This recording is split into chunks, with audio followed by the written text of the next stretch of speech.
It's America at Night with Rich Valdes. So a Border Patrol member has been shot. Off-duty Border Patrol cop in New York City. You figure, all places you come to a vacation and you get shot in the face. My prayers are with his family, but this shouldn't be happening.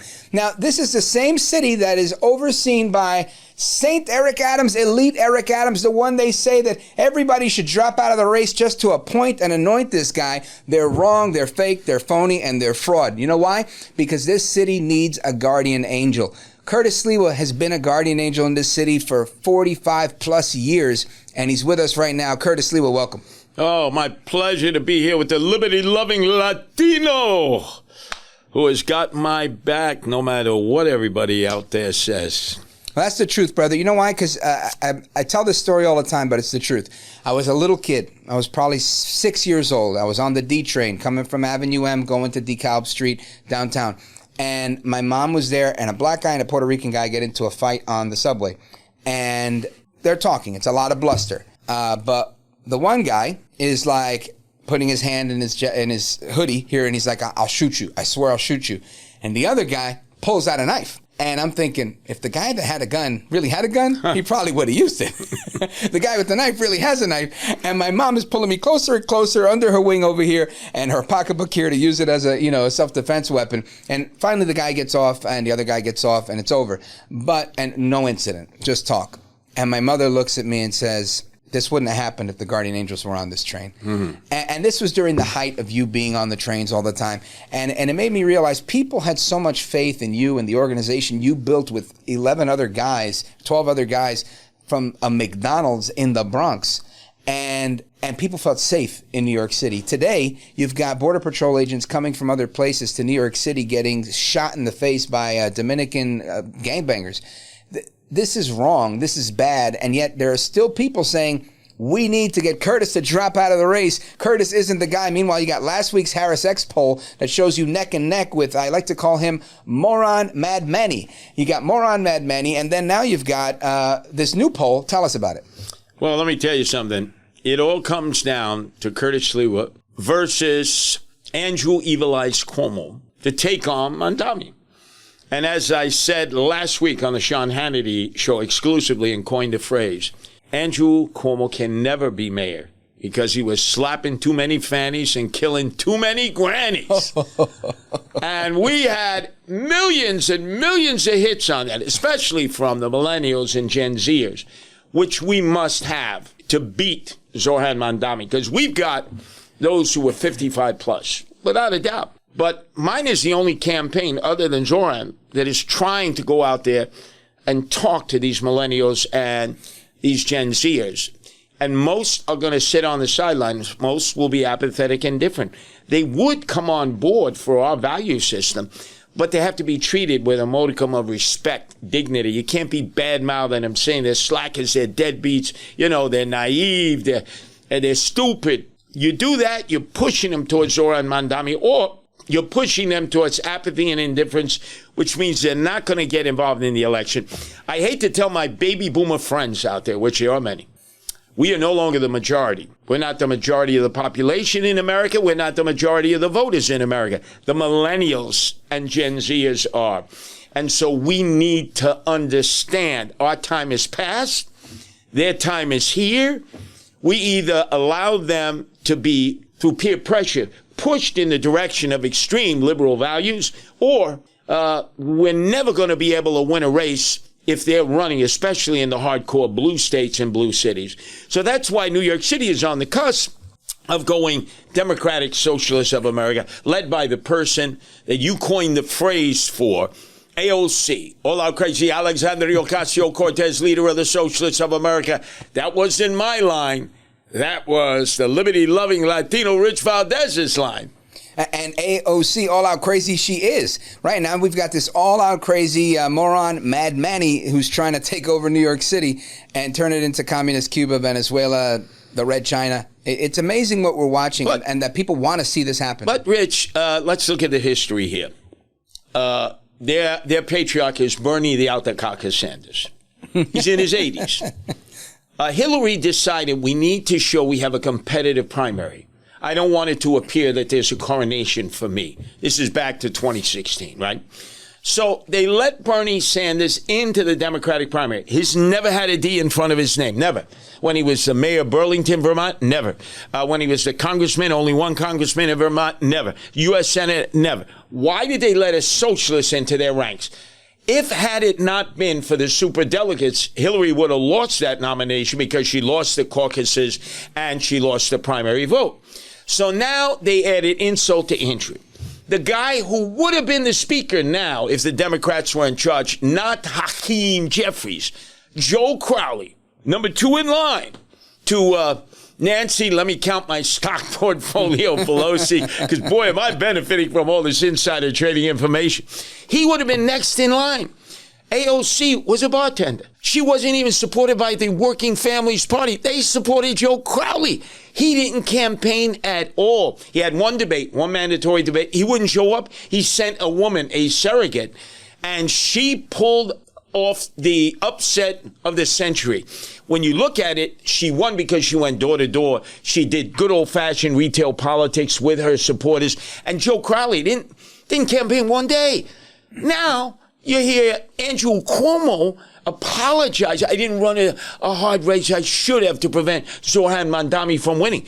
So all these Democrats have given up on their party, have turned it over to the socialists, wouldn't even launch a fight. And I hear people, some of your listeners, not all of them, suggesting that, no, you can't win, you're a Republican, so let's let the Democrats mess it up even more. We'll go with an old-style Democrat instead of a new jack Democrat. They created this mess. Yep. Bernie Sanders, AOC, Zohran Mamdani are the products of the apathy and the indifference of the moderate Democrats who won't fight their battles. 100%.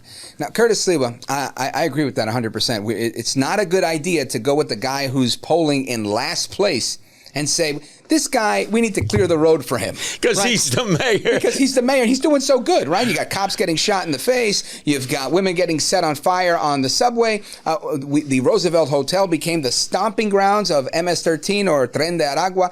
New York City, people think New York City's getting better. I see New York City getting worse.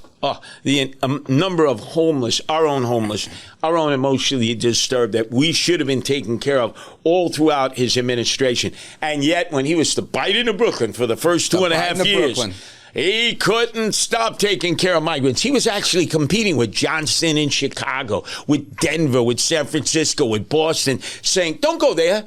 Come here. We'll put you in Times Square. 3-star hotel. And by the way, culturally appropriate food. So that if all of a sudden Rich Valdes, his brother from Venezuela, showed up and said, I don't eat the schmear with the bagel. No problem, Rich Valdez's brother. We're going to Grubhub you con arroz, habichuela, beans, and rice with the biggest chuleta pork chop you ever had in your life. Who's paying for it? We, the sucker taxpayers. That was all Eric Adams, swagger man with no plan, with the $5,000 customized suit. Rich, everybody looked at him and said, how can a guy on his salary afford a $5,000 different customized suit each and every day? Think about it. Follow the money. The guy is a crook and should be in jail. If not for the Department of Justice and Donald Trump rescuing him, he would be the cellmate, the Maytag for Bobby Gold Bars Menendez from New Jersey, your state. Gold Bar Bob. For those in MAGA world that are listening, maybe some in the White House, what's your message to them? I know there may be bad blood, big egos, whatever the case is, but the reality is you are the only candidate that provides any contrast, in my opinion. What do you say to those in the White House and in the Beltway? Look, let's do the litmus test. Let's take Zohran Mamdani, let's take Andrew Cuomo, and let's take Eric Adams. All three of them believe that migrants should vote. If that would have happened in New York State, New York City, you would never see a Republican elected again because their votes would go to the Democrats because they would be beholden to the Democrats. They would, in fact, have the pictures of Eric Adams on the wall, Hochul on the wall, Joe Biden on the wall. Hey, we're here voting. We're living here. We're sitting in this house that should have gone to somebody else because of the Democrats. They'll vote Democrat for the next century. And the only ones that stopped them were the Republicans who went to the state Supreme Court and won a victory there. But they're going to keep trying. Who are the only three candidates in this mayoral election that are for sanctuary city status? Zoran Mandami, Cuomo, Adams. Who's the only one opposed to it? Curtis Sliwa. What I say is, put it on the ballot. Let the people vote. There will be such a turnout of voters on both sides of the issues. That's right. They'll want to discuss it. They'll have town hall meetings. People will be all geeked up, excited. It's principles that excite the electorate, not necessarily the politicians themselves. You would probably have a turnout of 60, 70% of the electorate. And then, even though I'm opposed to Sanctuary City, if the people decided, okay, we're going to stay at Sanctuary City, I'd have to live with it. Naturally, I'd nudge my way to take as much back so that law enforcement can do their job. And then 2 years later, like in California and Arizona, where they have initiatives and referendums all the time, you could put it back on the ballot, and hopefully the people would see it my way. I trust the people. I don't trust the politicians. I really don't, Rich. Curtis Sliwa, I want to get your thoughts on Kristi Noem taking Mayor Adams to task, letting people know that this man is a fake, he's a phony, he's a fraud, and he supports sanctuary cities. He had a meeting with Tom Homan in which he promised Tom Homan complete cooperation. He basically signaled to Donald Trump that in return for his freedom from conviction, he would work with Homeland Security and ICE. And Kristi Noem, he promised in meeting after meeting, you'll have my full cooperation. Well, I think Kristi Noem's patience has worn thin, like the electorate in New York City. They recognize he speaks with forked tongue. So if he's with the administration, he says everything he knows they want to hear. When he's with the adversaries, he'll say the opposite. And he never makes a decision. That's why I say he's the swagger man with no plan. I think Kristi Noem, with the shooting of this off-duty federal police officer who was on vacation here, who was facing that really bad hombre from the DR, who was wanted in Massachusetts, wanted in New York for all kinds of crimes. And it always seemed that the DAs would cut him loose, even though he was an illegal alien committing crime after crime after crime. I think she recognized what we all knew about Eric Adams. He's a fugazi. He's a fake, phony fraud. That's right. He says one thing but doesn't follow through. And you don't want to mess with a woman. You know, a guy you can toy with. But a woman, you make her a promise. I know you know this well, Rich Valdes. I get in trouble for that all the time. You make a promise to a woman, promise made, better be promise kept. And I think she reached her tolerance level. And the whole press conference was an attack on Eric Adams. Now, she was friends with Eric Adams. Tom Homan was friends. Donald Trump is friends. They never invited me to the White House in Mar-a-Lago. But they found out after months and months of Eric Adams that he never follows through on his promises. That's why after almost 4 years as mayor, can you think of one defining issue that he is responsible for other than being the nightlife mayor, breaking, to the dawn, 4 o'clock in the morning, you open a club, he'll be there. You got a problem in your neighborhood, it better be related to the club that he can attend, because if not, he ain't coming. Curtis Sliwa, there's a big club in Miami called 11. Ooh. And I've been, and it's cool. Whoa. I like Miami, but I see Eric Adams on a podcast, and he's telling the podcast host, you know what New York City needs? An 11 in New York City. I'm thinking maybe reversing sanctuary city policy? Nah. A nightclub, another nightclub here in New York City. What is that, Sneeko? Remember, who was that, Sneeko? Remember he was sitting on the porch there at Gracie Mansion with the man. Snake oil salesman? Right. The anti-Semite. And then he claimed, I didn't know he was an anti-Semite, but he was saying, oh, we need that club. We need that Club 11 here. What is the mayor hanging out at strip clubs in Miami? What's going on here? He's down in Miami more than he's here in New York City. Look, all of these guys running for mayor. Zoran Mandami just left for 12 days to Uganda. 12 days to Uganda where they want to kill gays and lesbians. Hey, good choice there, Zoran. I thought you're pro-gay and lesbian. You're going to the country of your birth that would execute a gay or lesbian. Then there's Andrew Cuomo, who campaigns from the Hamptons. Well, he does all of his campaigning from the Hamptons. And Eric Adams, the Hamptons, who spent time down in Florida. He did a podcast down there, the YRs. What are they, crazy? In Fort Lauderdale, had a fundraiser for him. He would much prefer, him and P. Diddy. You know that song about Miami? Oh, he gave him the key to the city. And he gave Fat Joe the keys that he took back. By the way, Fat Joe being charged with similar kinds of situations, freak-offs. So this man always wants to be something that he's not. All he should have been is the mayor of the city of New York. He was the hip-hop mayor. He was the swagger man with no plan. He was the nightlife mayor. Everything that he didn't even mention in his first campaign against me, he became. And now, given a second opportunity, a rebirth by the loss of Andrew Cuomo to Zoran Mandami, he's brought back all his cronies, all his criminal cronies.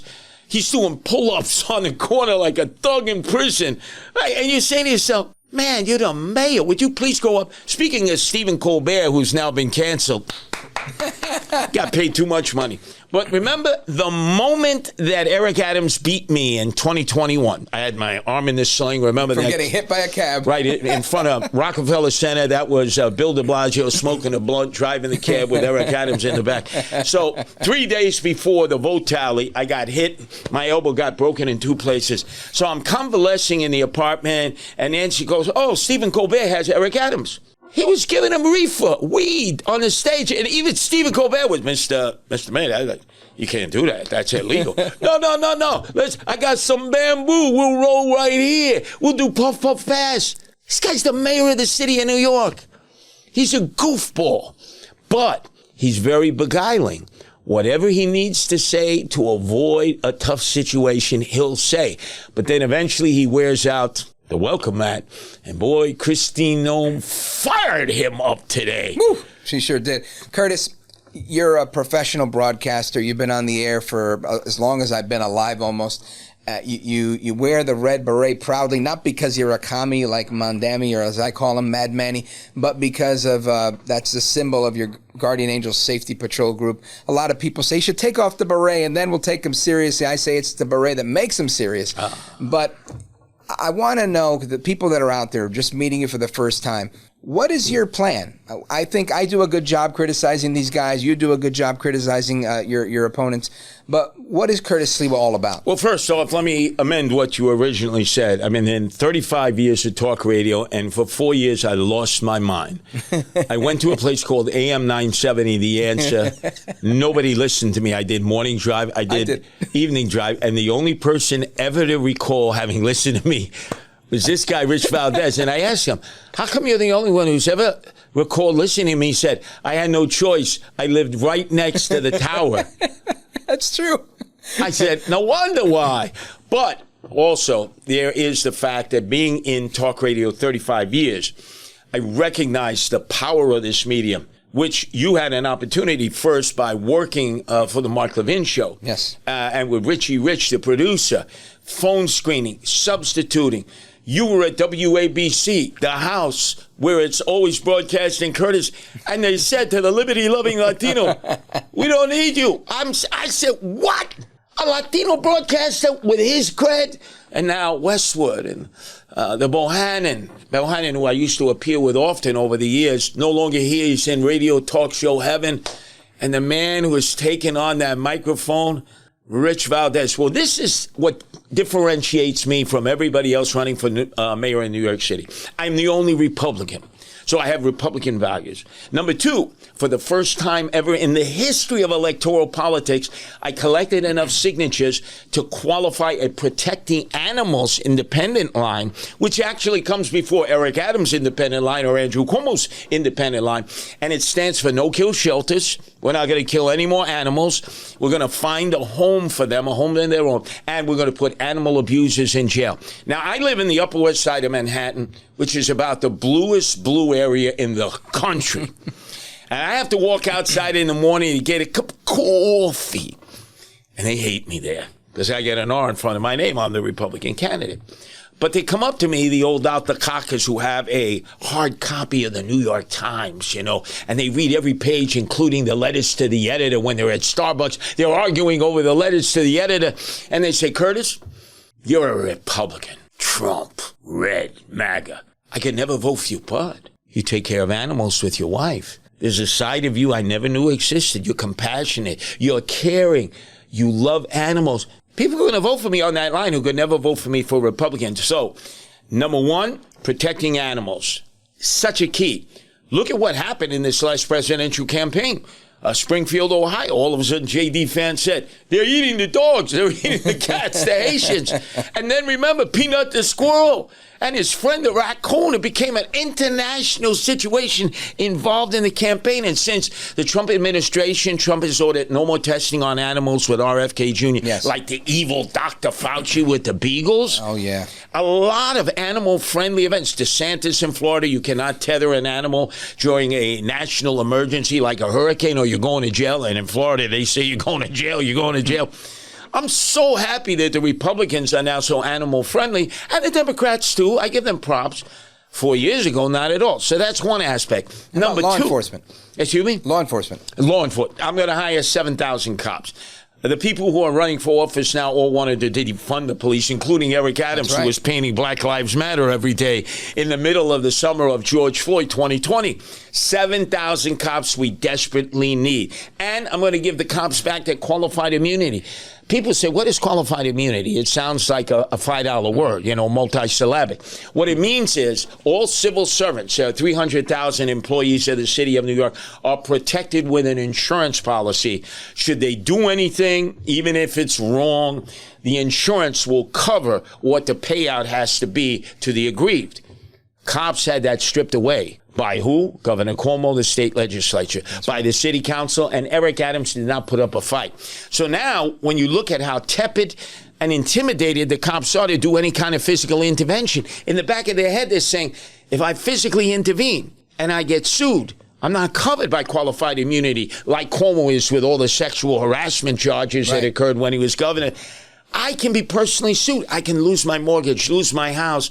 I could lose what little I have. So I am going to restore that. And then third, it makes me different than everybody else. We had eventually 400 people who got fired from their jobs because they either couldn't take the vax for medical reasons or for religious reasons or just chose not to. Yeah. And they lost everything because of a guy named Bill de Blasio. And then Eric Adams, who inherited that policy, could have canceled it. No, he made it personal. They've gone to court. He's fought them in court. On day one, when I get sworn in, January 1st, 2026, all of the survivors will be up on the stage. The same one who were, the workers, they had to be there. Remember, we applauded them every night during the lockdown and pandemic of March of 2020.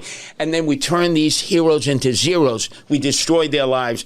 They're going to be up there. Essential workers, if they want their jobs back, they got them. Even if they don't, they're going to get all their back pay. They're going to get all the benefits. And I'm going to make sure we put plaques up in City Hall with their name on it to honor them as true heroes who suffered the ultimate in indignation, embarrassment, destruction of their lives.